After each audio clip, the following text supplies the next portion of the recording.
महाभारत को महाकाव्य रूप में लिखा गया। ये भारत का ऐतिहासिक और दार्शनिक ग्रंथ माना जाता है।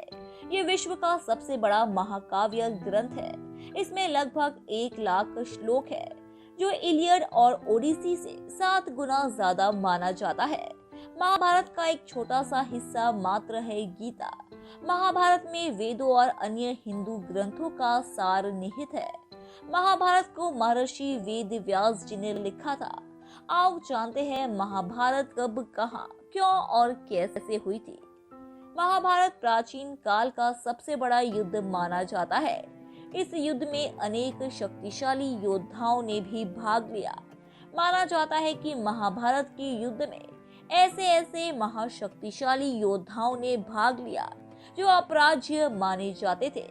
इसके अलावा महाभारत में सबसे शक्तिशाली हथियारों का भी इस्तेमाल किया गया। लेकिन क्या आप जानते हैं कि इतने महान योद्धाओं में से सबसे शक्तिशाली योद्धा कौन थे? आगे जानते हैं कि महाभारत के युद्ध में 5 सबसे शक्तिशाली योद्धा कौन थे। सबसे पहले अर्जुन। महाभारत के युद्ध में शक्तिशाली योद्धा के रूप में अर्जुन को भी जाना जाता है। माना जाता है कि अर्जुन के पास कई अस्त्रों का ज्ञान था। कहते हैं कि जब अर्जुन को चुनाव का मौका दिया गया तो वह कृष्ण की नारायणी सेना को चुने या स्वयं निशस्त्र कृष्ण को, तो उन्होंने कृष्ण का चुनाव किया। ये महाभारत का सबसे बड़ा निर्णय था। अर्जुन ने ही कौरवों की आधी से अधिक सेना को मारा। इनमें भीष्म और कर्ण भी शामिल थे। नंबर 2, द्रोणाचार्य। द्रोणाचार्य ने ही दोनों तरफ के सेनाओं का ज्ञान दिया था। इनके पास हर अस्त्र को चलाने का ज्ञान था। इसमें नारायण अस्त्र, पाशुपतास्त्र और ब्रह्मास्त्र भी शामिल है। वैसे तो युद्ध में द्रोणाचार्य को कभी सीधे पराजित नहीं किया जा सकता था।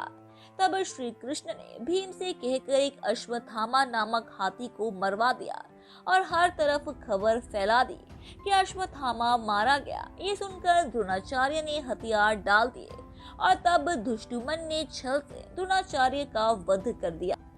नंबर 3, कर्ण। दानवीर कर्ण को उनके कवच और कुंडल के साथ सभी भी हराया नहीं जा सकता था। कहते हैं कि पहले छल से कर्ण के कवच और कुंडल का त्याग करवाया गया। उसके बाद भी युद्ध में कर्ण से जितना असंभव था। कहते हैं कि जब कर्ण का रथ एक गड्ढे में फंसा तब छल से अर्जुन ने कर्ण का वध किया। कर्ण को वरदान मिला था कि उसके कवच और कुंडल को दुनिया का कोई भी अस्त्र शस्त्र नहीं भेद सकता था। कर्ण ने युद्ध में नकुल, सहदेव, युधिष्ठिर और भीम को भी हराया था, लेकिन उन्हें मारा नहीं, क्योंकि कर्ण ने प्रतिज्ञा की थी कि वह सिर्फ अर्जुन को छोड़कर अपने भाइयों को नहीं मारेगा। नंबर 4, भीष्म। महाभारत के युद्ध में भीष्म को हराना असंभव था। भीष्म को वरदान मिला था कि उनकी जान उनकी इच्छा के विरुद्ध नहीं ली जा सकती थी। 10 दिनों तक युद्ध में पांडव भी समझ चुके थे कि भीष्म को हराना असंभव है। कहते हैं कि भीष्म ने महर्षि परशुराम को भी हराया था, जो कि कृष्ण के अवतार थे। तब शिखंडी को आगे कर अर्जुन ने भीष्म पर सैकड़ों बाण दागे और भीषण तीरों के बिस्तर में फंस गए। तब उनकी अपनी मर्जी से उन्होंने अपने देह त्याग दिए। नंबर 5, श्री कृष्ण। महाभारत के सबसे शक्तिशाली योद्धा श्री कृष्ण थे। माना जाता है कि कृष्ण भगवान विष्णु के अवतार थे। उन्होंने महाभारत के युद्ध में कोई भी हथियार इस्तेमाल नहीं किया था। श्री कृष्ण सिर्फ अपनी रणनीति से वो इतने महान योद्धाओं को मात दे पाए।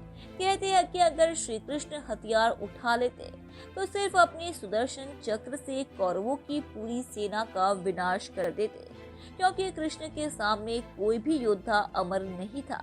महाभारत में श्री कृष्ण ने अर्जुन को अपना विराट रूप भी दिखाया था। नंबर 6, पांडु। शांतनु और सत्यवती के पुत्र विचित्रवीर्य की पहली पत्नी अंबालिका से पांडु का जन्म हुआ। पांडु का विवाह कुंती और माद्री से हुआ। श्राप के चलते दोनों से ही उनका कोई पुत्र नहीं हुआ। तब कुंती और माद्री ने मंत्र शक्ति के बल से देवताओं का आह्वान किया और 5 पुत्रों को जन्म दिया। कुंती ने विवाह पूर्व भी एक पुत्र को जन्म दिया था, जिसका नाम कर्ण था। इस तरह दोनों के मिलकर 6 पुत्र थे। नंबर 7, विदुर। महर्षि अंगिरा राजा मनु के बाद विदुर ने ही राज्य और धर्म संबंधी अपने सुंदर विचारों से ख्याति प्राप्त की थी। अंबिका और अंबालिका को नियोग करा के देखकर उनकी एक दासी की भी इच्छा हुई। तब वेद व्यास ने उनसे भी नियोग किया, जिससे फलस्वरूप ही विदुर की उत्पत्ति हुई। विदुर धृतराष्ट्र के मंत्री, किंतु न्यायप्रियता के कारण पांडवों के हितैषी थे। विदुर को उनके पूर्व जन्म का धर्मराज कहा जाता है। जीवन के अंतिम क्षणों में इन्होंने वनवास ग्रहण कर लिया तथा वन में ही इनकी मृत्यु हुई। धन्यवाद दोस्तों, उम्मीद है कि आपको हमारे द्वारा बताई गई जानकारी काफी पसंद आई होगी। इसलिए ऐसे ही रोचक तथ्यों और रहस्यों को जानते रहने के लिए हमारे चैनल को सब्सक्राइब करें, अपनी प्रतिक्रिया कमेंट बॉक्स में दें, उसे लाइक करें और अपने दोस्तों रिश्तेदारों को भी इस जानकारी से रूबरू कराने के लिए हमारे इस चैनल को ज्यादा से ज्यादा शेयर करें। धन्यवाद।